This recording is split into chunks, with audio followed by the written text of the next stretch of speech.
Get started with the lightning round. Linda? Hi, Ready Northwest Indiana started nearly 9 years ago as a grassroots initiative between business and education for college and career readiness for jobs in Northwest Indiana and to ensure that our high school students graduated with a post-secondary credential. To date, 34 of our 38 public school corporations, charter schools, and 5 of our critical post-secondary institutions all have signed commitment forms related to college and career readiness and participate in monthly meetings. The outcomes have been phenomenal. We have been really pleased as the group has worked on best practices and kind of organized them into a systemic strategy. Instead of random acts of excellence, we've seen increased graduation rates. We have seen collaboration that has resulted into grants. And Northwest Indiana has the best regional college readiness score in the state. In addition to that, the Northwest Indiana Workforce Board issued 1,256 work ethic certificates, and the governor's certificate at 550 in 1 year alone. Business 101, one of the most basic but very important practices for any business is to establish a very strong, solid mission statement to make sure the organization understands it, they embrace it, and put it into practice. We all know that far too often mission statements end up on the shelf and they get lost in the day-to-day distractions of normally doing business. In Region 2, we really focus on the mission statement, and we have it on the back. It's printed on the back of every employee's badge. We have it in all of our conference rooms, our training rooms. We refer to it in every one of our staffing meetings, our partnership meetings. Why is this important? Well, we are constantly offered new opportunities to better serve individuals and employers in our region. A lot of those can be very distracting. We have limited resources, and in order to get those resources placed in the right place, we test it against the mission statement. Some of them are right for us. Some of them it makes more sense to refer to one of our partners and assist them with that.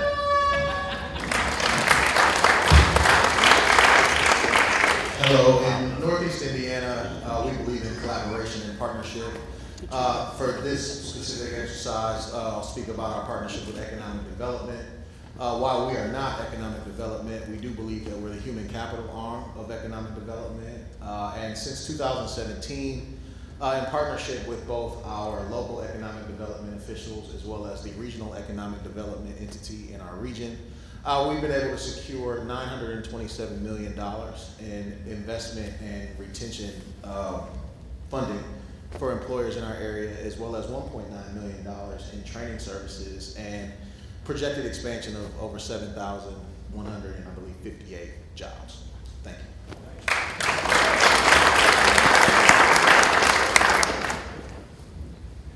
Region 4's Workforce Board needs help in creating meaningful work-based learning opportunities.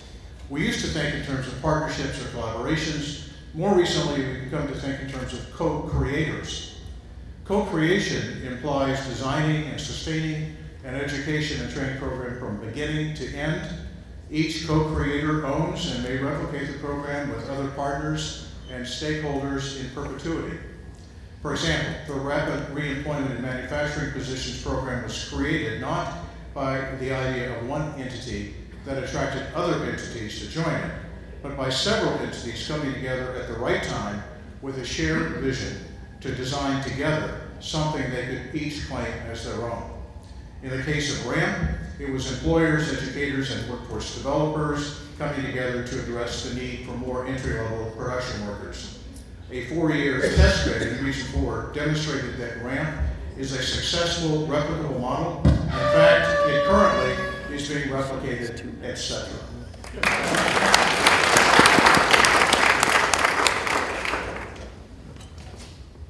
Lean manufacturing. In today's labor market, employers are looking for certifications that enhance an applicant's desirability and potential value to their organization.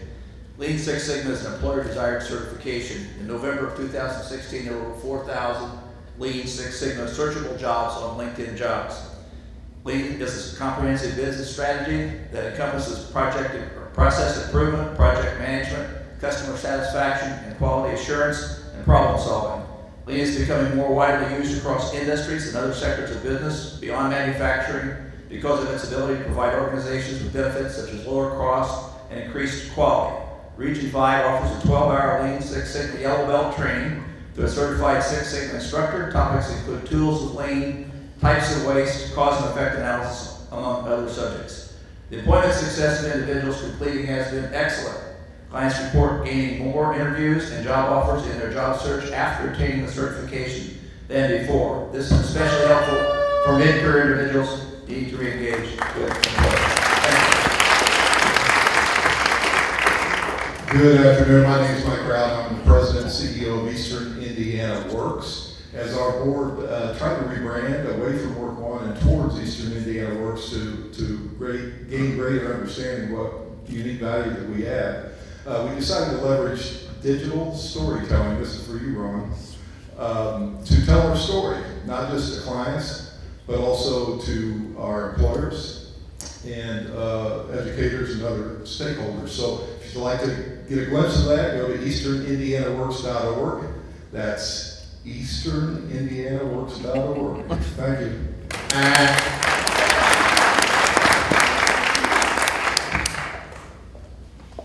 Accelerate West Central Indiana is the Region 7's regional economic development organization.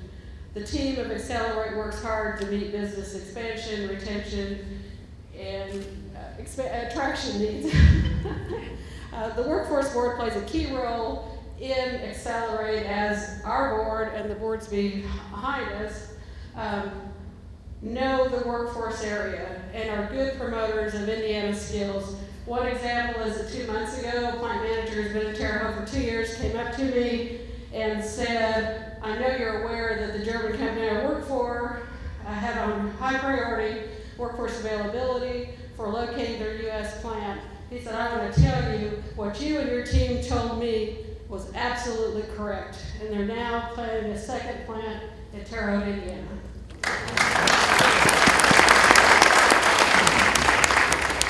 One of the foundational commitments of our Workforce Board in Region 8 is to maintain a presence in each of the Work One offices that we serve. We serve 8 counties, and given the challenges we faced the last 2 or 3 years from funding, service provision, and can we actually maintain that same quality of service we've been used to these years, we've been able to maintain a presence in each of our 8 counties, being we have a Work One office at each location. Given that presence, our board is also They really want us to develop the partnerships within the offices so we can deliver the maximum and provide the best services we can out of the office. And one of those partnerships, we partner greatly with adult education. We partner with them and we are co-located with the adult ed team in 6 of our 8 offices. The other 2 works closely with the adult ed staff on site and in their offices as well. And that has been a really valuable asset to our operations. Thank you. Hello, I'm Rick Chambers from Region 9. At a Region 9 board meeting about 18 months ago, we were having a conversation about the talent crisis that I'm guessing you guys have had many conversations about. In the process, we ended up, one of our employers stood up and started talking about a different type of crisis, which was the substance abuse crisis that has been affecting people of every different socioeconomic status and background. We knew that we could do more, that there were people out there that deserved jobs, and that there were employers that needed people as well. And so we spent 18 months talking to experts, learning how we could fit in, learning how the public workforce system could help. And I'm very proud to say that we were one of the groups that helped spearhead Department of Labor $4.7 million substance abuse grant, along with our partners in Region 6, Region 10, and Department of Workforce Development. We're going to do a lot of good work with that money, and that all came from a employee showing up for a workforce board meeting and holding up their hand and raising a question, which really is a testament to the importance of our work.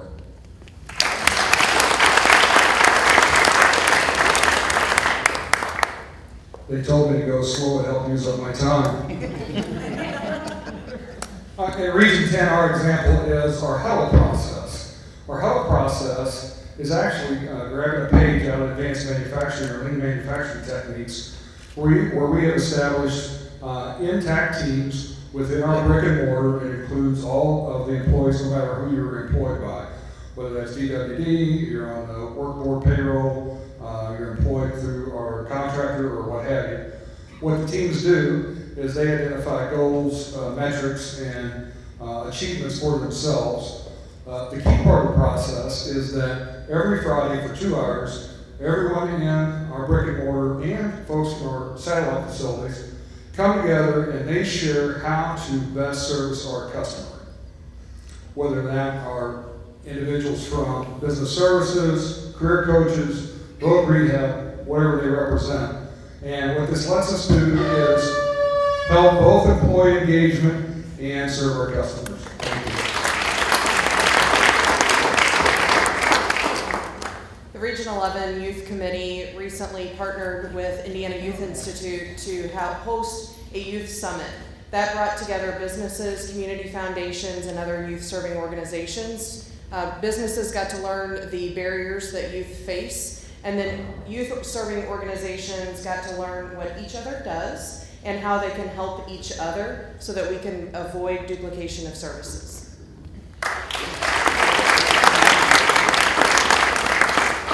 When I started at Employee Indy, we had over $2 million on our books of out-of-school WIOA monies, and we had 3 providers who concurrently came to me and said, we can't find these young people, 16 to 24, they're not in school, they're not working, where are they? We also then, at Employee Indy, had philanthropic funding for the last 15 years to support that out-of-school youth population and working with 14 different community-based organizations. So those organizations had the clientele. They didn't necessarily have best practices or the sophistication that perhaps those for-profit providers that were WIOA funded did. What we've done subsequently is really create an RFP that combines WIOA monies as well as philanthropic monies, and we're directly supporting 3 community-based organizations with those WIOA dollars while trying to build the capacity of the other organizations so they can be competitive in the future. We've used a partnership with the Boys and Girls Club to increase our funnel of young people. Opened in May 2018 using the hours in the summertime from 7 p.m. to 11 p.m. 1,400 young people have come up to those open hours. All right, we made it.